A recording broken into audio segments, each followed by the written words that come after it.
Berarti kita yang termasuk ini pasangan nomor yang 4. Ya. Nomor 4 yaitu Bapak Firman Dandi bersama Abati Aramiah. Jadi ya insya Allah pada hari yang berbahagia ini kita akan mendengar visi dan misi dari Bapak Firman Dandi. Mudah-mudahan nanti apabila Allah izinkan kami terpilih, ini kebijakan-kebijakan yang kita lahirkan untuk pemerintahan Aceh Timur ini bisa mendekati ya sebagaimana yang diperintahkan oleh agama. Insya Allah seperti itu. Ya, bagian dari daerah yang relatif tertinggal dibanding daerah lain di Aceh Timur. Ya, kita punya program ke depan itu yang paling utama adalah di bidang pendidikan, karena bagaimana caranya anak-anak muda kita ke depan, anak-anak kita, adik-adik kita ini harus betul-betul kita kasih pintar. Jadi Buya Krung lewetnya tedang-dang, Buya Tamang meraski, itu kita balik keadaannya. Tapi cara Buya Krung, insya Allah Buya Krungnya akan berintegritas, carang dan akan meraski. Semua daerah itu harus dengan pendidikannya dulu kita beresin. Kita mau kurangin kemiskinan, mau menyelesaikan masalah kemiskinan, pendidikannya dulu yang kita beresin. Makanya nanti program utama kita ada di beasiswa dana abadi pendidikan. Ya, yang ke ademitnya tunggu. Bapak-bapak, untuk adik-adik kita. Ya, ada 4 kelompok penerima nanti. Yatim miskin, anak yatim, anak-anak ex-kombatan, korban konflik, dan yang terakhir program prioritas kepala daerah. Itu utama kita di bidang pendidikan. Kira mana? Ya. Untuk sisi lain-lain itu urusan pertanian, urusan perikanan, peternakan itu adalah hal-hal mendasar yang memang akan kita benahi. Dari keseluruhan serba jadi, ya. Posisinya kita akan bangun kawasan wisata Lokop itu. Kita akan bangun kawasan wisata Lokop untuk menambah PAD, ya.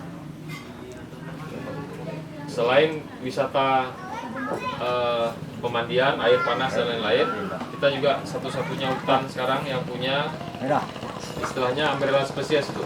Ada orang hutan, gajah, badak, dan harimau Sumatera. Nggak ada di tempat lain. Nah itu juga bisa kita jadikan daerah kunjungan wisata. Jadi daerah-daerah sekitaran ini semua itu perekonomiannya salah satunya selain apa yang sudah ada sekarang itu kita bangun kawasan wisata, ya. Perlak nanti, nah ini bagian dari kawasan yang akan kita bangun. Jadi Perlak itu akan menjadi kawasan wisata religius Bandar Khalifah. Jadi sebagai lokasi berdirinya kerajaan Islam pertama Asia Tenggara. Ini kan bagian dari itu semua nih wilayahnya, ya. Ada makam Nurul A'la, ya. Nama masjidnya tadi Masjid Berandang itu tadi Masjid Nurul A'la. Kalau Kurung Tuan tadi itu Nur Kadimah, ya. Itu bagian dari keluarga besar Sultan semuanya. Oke, kalau saat kita bangun menjadi kawasan wisata di sini, ini adalah kawasan yang ikut kita akan bangun nantinya. Karena wisatawan dari Asia Tenggara itu dia selain pergi ke daerah Bandrung nanti, Bandar Khalifah, juga dia akan berkunjung ziarah ke makam Nurul A'la sini. Jadi otomatis daerah ini akan berkembang secara wisatanya, ekonomi masyarakat juga akan berkembang. Ya, itu antara lain program-program yang menjadi visi misi kita. Kami di sini beberapa teman di sini memang khususnya wilayah ini memang sekitar sini berarti ada radal di kilometer 11. Itu yang jadi bumerang kami dari dulu. Jadi di sana itu memang minim sekali pembangunan, memang nggak ada. Karena memang perjuangan orang ini memang udah sangat berat di situ. Jadi nggak ada apa di situ untuk kita bangun itu gitu. Nggak ada apa di situ? Maksudnya ya sarana jalannya nggak ada. Bayangkan. Kalau itu permasalahannya, kalau kita lihat ini posisinya ada di areal HP, berarti 17 hektar yang bukan. Ya. Kalau memang areal HP, kalau hutan produksi, ini memang kita nggak bisa apa-apain. Karena kan namanya kita berpemerintahan, ya bernegara, peraturan itu kan harus kita ikuti. Kalau namanya hutan produksi kita nggak bisa apa-apain memang. Itu yang boleh hanya kalau hutan produksi itu hanya informasinya ya, tapi nanti kita pelajari kembali. Informasinya itu hanya boleh ditanam hanya dengan pohon tanaman industri. Jadi wajib itu ditanam hutan tanaman industri, dan itu informasinya hanya boleh untuk Aceh dan Papua. Nah, keistimewaan untuk Aceh dan Papua. Tapi kita perlu pastikan lagi tuh, Bang Taufik. Kita perlu pastikan lagi, yang dipegang dulu. Saya dapat informasi itu hanya boleh untuk Papua dan Aceh. Kalau memang itu ternyata nanti setelah kita pelajari bisa, ya nggak ada soal. Ini kan bagian dari untuk mensejahterakan masyarakat. Ya. Hutan itu juga kan Allah ciptakan untuk kemaslahatan untuk manusia. Cuman kita namanya hidup dalam sebuah negara, ada aturan, ini kita harus perhatikan. Ya. Kalau soal infrastruktur atau untuk lahan kelompok tani dan lain-lain yang memang perlu alat berat misalnya, kalau itu yang dimaksud, itu nanti ke depan memang insya Allah apabila Allah izinkan saya duduk, saya akan beli banyak alat berat memang. Saya akan beli banyak alat berat. Jadi bagian dari contoh misalnya jalan kayak ini, jalan kita nih. Di jalan kita ini nggak ada yang perlu saya tender nanti. Jadi nggak perlu ada pembiayaan yang besar. Saya akan kirim alat berat di sini aja, kerjasama sama kampung, minyak dipikir oleh kampung, alat berat nggak perlu sewa. Bahan-bahan kebutuhan untuk buat perbaiki jalan kita punya sendiri, di alam kita ada, kita ambil, kita perbaiki. Termasuk misalnya untuk membuka hutan kelompok misalnya, perlu alat berat segala macam, tinggal pakai. Kita buat sistemnya, kita buat caranya. Jadi bagaimana alat-alat itu semua bisa digunakan berkeadilan untuk seluruh masyarakat Aceh Timur. Kira begitu. Itu solusinya, Pik. Itu udah habis, Pak. Iya. Kayunya memang udah habis dirambah. Dan Betul. bahkan beberapa warga di sini udah buka lahan di situ. Iya. Yang dimaksud sama Bang Taufik mungkin pembebasan lahan itu, Pak. Oke. Sejauh yang saya tahu, hutan produksi itu nggak bisa dialihfungsikan. Sejauh pengetahuan saya, hutan produksi itu tidak bisa dialihfungsikan. Makanya kalaupun hari ini masyarakat menanam atau dan lain, pada saat dibutuhkan oleh pemerintah, itu kan kita nggak bisa klaim, itu jadi hak milik. Itu yang jadi problem. Karena secara pemetaan itu di pemerintah tuh punya dia pemetaan itu. Dia tahu ini areal mana. Walaupun kadang-kadang pencatatan ada yang salah. Ya kan, kita paham itu. Contoh di daerah Sebajadi itu, yang masuk ke dalam kelompok AGU PT Tegas Nusantara. Masa posisi kampung masuk AGU kan, akhirnya kampung nggak bisa bangun apa-apa. Pemerintahnya wajib dukung, tapi dengan tetap tidak melanggar peraturan yang ada. Kebenaran. Jadi menurut Pak Dandi gimana ceritanya tentang Bapak, kebun-kebun ini harus seperti kebun yang sebenarnya. Oke. Itu yang pertama, Pak. Oke. Yang kedua,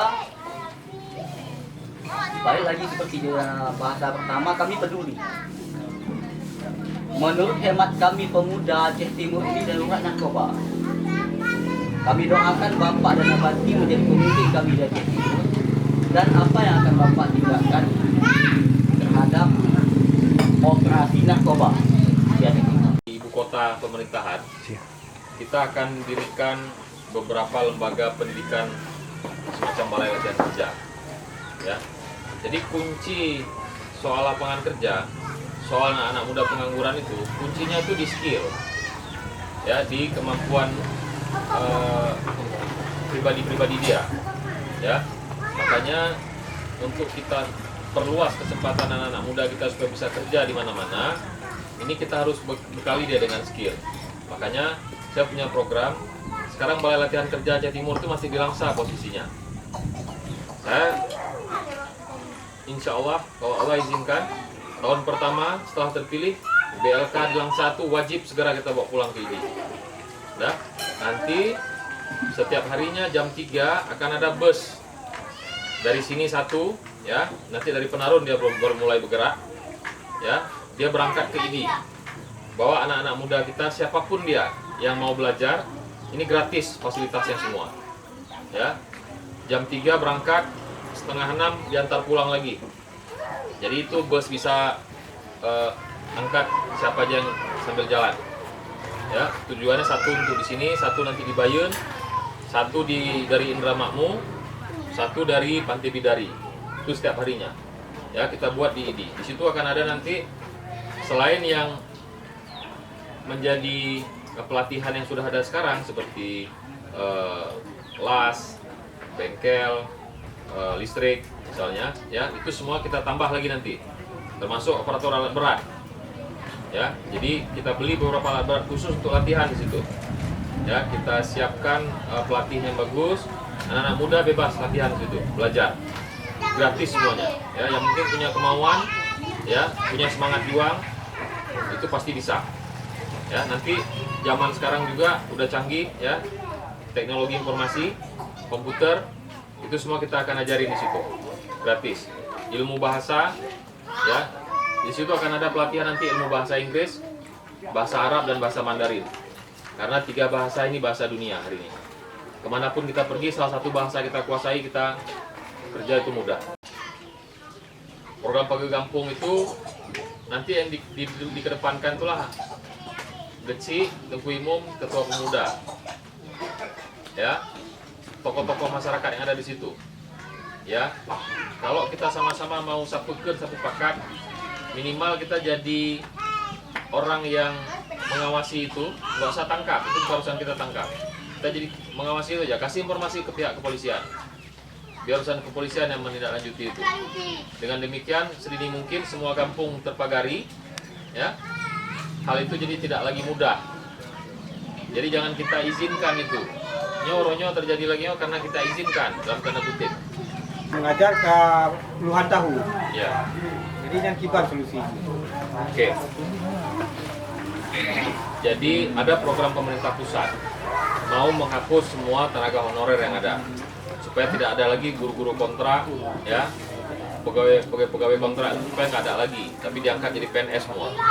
Termasuk salah satunya pegawai dengan kontrak kerja P3K penuhnya. Gaji sama lagi PNS sih, cuman tidak ada pensiun saja. Makanya program itu dibuka untuk menampung pegawai honorer tadi.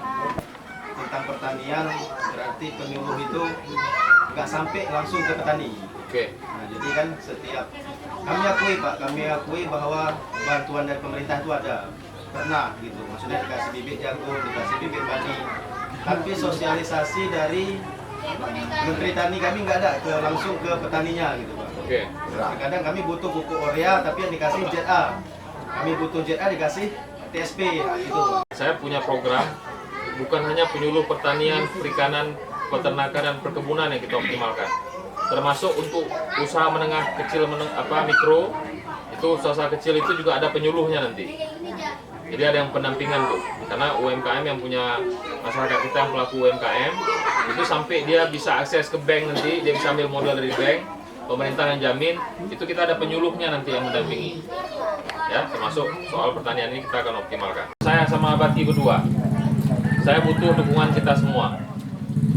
Semua yang menjadi bagian dari masyarakat Jawa Timur, gure-gure, tokoh masyarakat, aparatur kampung semuanya, itu kita butuh kerjasamanya.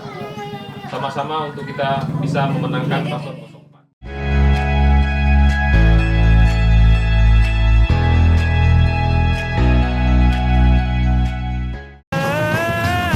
Jatah bersanut aja timu bermesanut, tajuk tanpa pemimpin baurung je.